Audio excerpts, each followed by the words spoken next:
Hi guys, my name is Temitope Akinkuolie. Okay, some of you call me Temi Ayakin. Àwọn kan máa ń pè mí ní Oriente Okwe.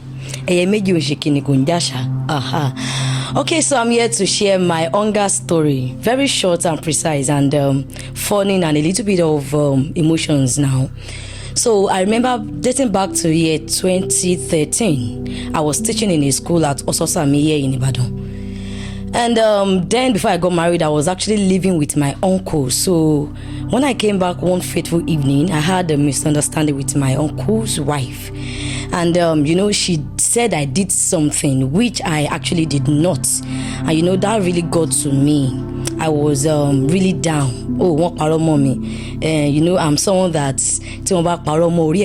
extraordinarily and would start crying. So I couldn't hold my emotions that day. And that evening, I remember leaving the house, going to the church because the church was a little bit closer to our house. And I went to the altar. I cried my eyes out. I can't forget that day. And, I cried and I forgot myself on the altar.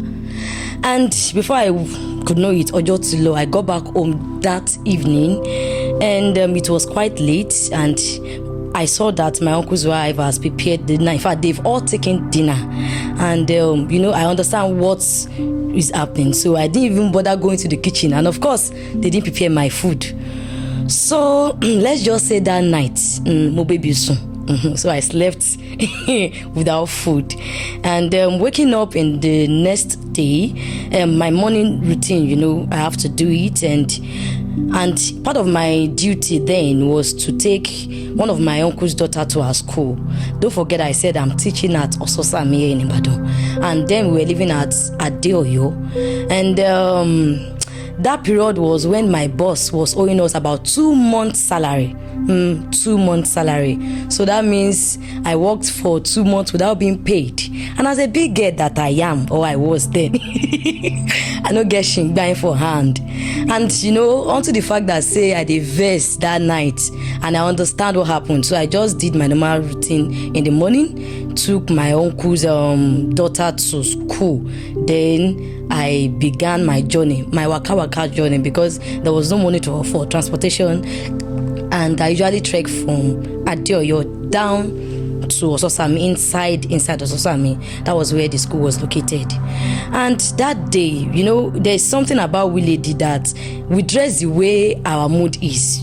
We all know that. So that day I was not happy and I just dressed anyhow, and I got to school late. And the owner of the school was actually at the entrance of the school, and she was really like, "Aunt Tokpe, why are you late?" Yelling at me.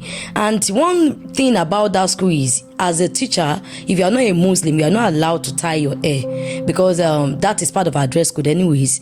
So that day, I have no money. My hair was rough, no money, so I couldn't fix my hair. So I tied scarf. I remember that school owner, and she's quite popular. I don't want to mention her name. She was really yelling at me, and that was the first day ever in my life that I will look up to an elder and shout back at her, because I was, she didn't know what was going on at home for me, and getting to school shouting at me, and I got all emotional, and I had to just yell back at her. And that went that morning. And the temptation now, the hunger temptation for me was during break time, when Auntie Tope have to open all the lunch bag for the student. If you are a teacher, you know what I mean. When you hear break time, you know that it is time to start perceiving all manners of aroma food now.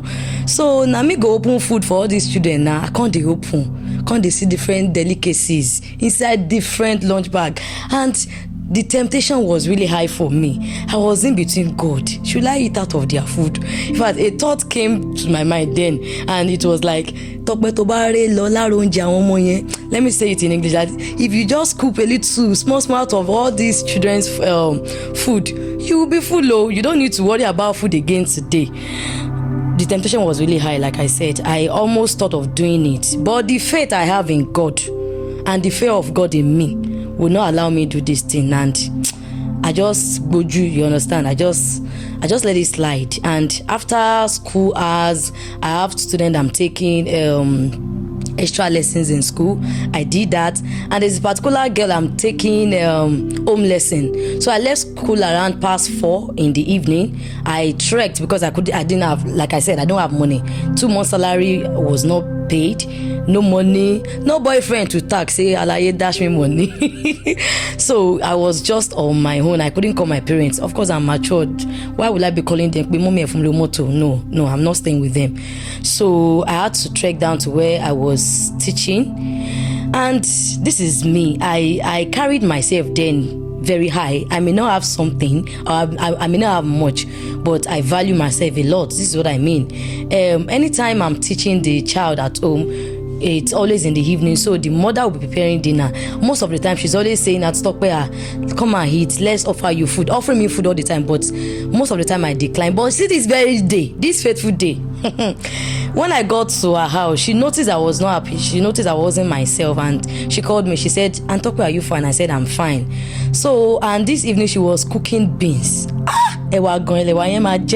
Honestly speaking, because you know, for someone that have not had a food for almost, let me just say, more than 24 hours now, almost 24 hours, almost 24 hours, you perceiving the aroma of food alone, it will be like, God, just bring it, let me devour this food. So as I was teaching, my attention was a little bit divided, teaching and perceiving the nice aroma of ewa, and the beans, she did not even cook it together. She fried pepper separately. Jesus. Oh, Jesus. I don't know if anyone have been in that situation before. You understand what I'm saying? And after teaching the daughter, she said, Antokwe Shema John, she offered me food. Antokwe, would you like to have some?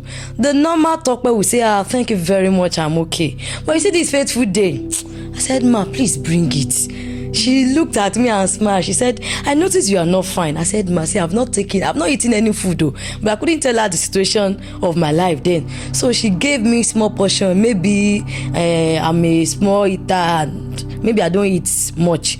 So she gave me small portion. I said, Ma, please, do you have garri and sugar? Let me add and join. So she gave me that beans, had garri and sugar. I finished it and I had to say, excuse me, Ma, please, I want more. Honestly, I couldn't believe I did this thing that day. So I requested for more and she gave me. I was so happy. But this day, this story was one of the stories of my life that I couldn't forget. And the fear of hunger for me then, it was the beginning of wisdom. This is what I mean. I got home that evening. I quickly and humbly resolved the issue I had with my uncle's wife, so that I will not have a repetition of what happened to me that day. And that's just all about my hunger story. Thank you for listening.